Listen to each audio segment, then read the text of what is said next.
Student, इस lecture का हमारा टॉपिक है equipotential surfaces and their properties.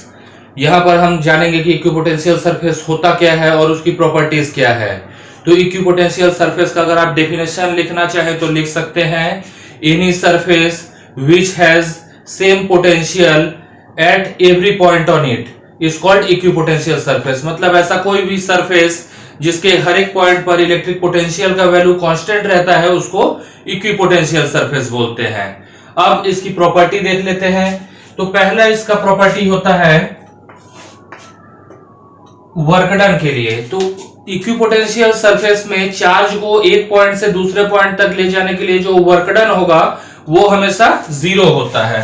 तो आप लिख सकते हैं W इज इक्वल टू 0। अब ये आ कैसे रहा है इसको देख लेते हैं।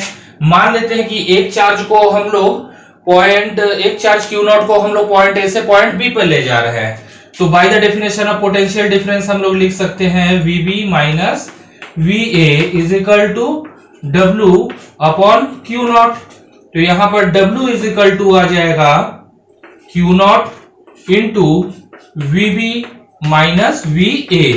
लेकिन हम जानते हैं कि इक्विपोटेंशियल सरफेस के हर एक पॉइंट पर पोटेंशियल बराबर होगा।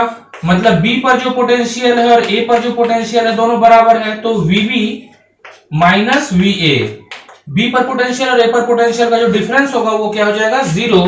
तो इस तरीके से हम लोग देख रहे हैं कि हमारा वर्क डन जो होगा वो क्या होगा ऑलवेज 0। तो ये हो गया हमारा पहला प्रॉपर्टी इक्विपोटेंशियल सरफेस का। इक्विपोटेंशियल सरफेस के हर एक पॉइंट पर पोटेंशियल बराबर होता है, कांस्टेंट होता है, सेम होता है। दूसरा आते हैं इक्विपोटेंशियल सरफेस अगर ऐसा है दिया गया है तो इस पर हमेशा परपेंडिकुलरली बाहर की ओर इलेक्ट्रिक फील्ड का डायरेक्शन होगा। मान लीजिए ये हाथ जो है ये मेरा एक इक्विपोटेंशियल सरफेस है। तो इसके ऊपर मैं अगर नॉर्मल बाहर की तरफ बनाता हूं तो ये जो परपेंडिकुलर है ये हमेशा इलेक्ट्रिक फील्ड के डायरेक्शन को बताएगा। तीसरा प्रॉपर्टी है, एक प्रॉपर्टी हम लोग पढ़े थे इलेक्ट्रिक फील्ड और पोटेंशियल डिफरेंस के बीच का रिलेशन। तो हम जानते थे कि इलेक्ट्रिक फील्ड जो है वो पोटेंशियल के नेगेटिव ग्रेडियंट के इक्वल होता है।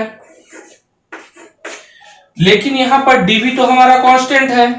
जब dV कांस्टेंट है तो हम लोग क्या लिख सकते हैं E डायरेक्टली प्रोपोर्शनल होगा 1 अपॉन dr के।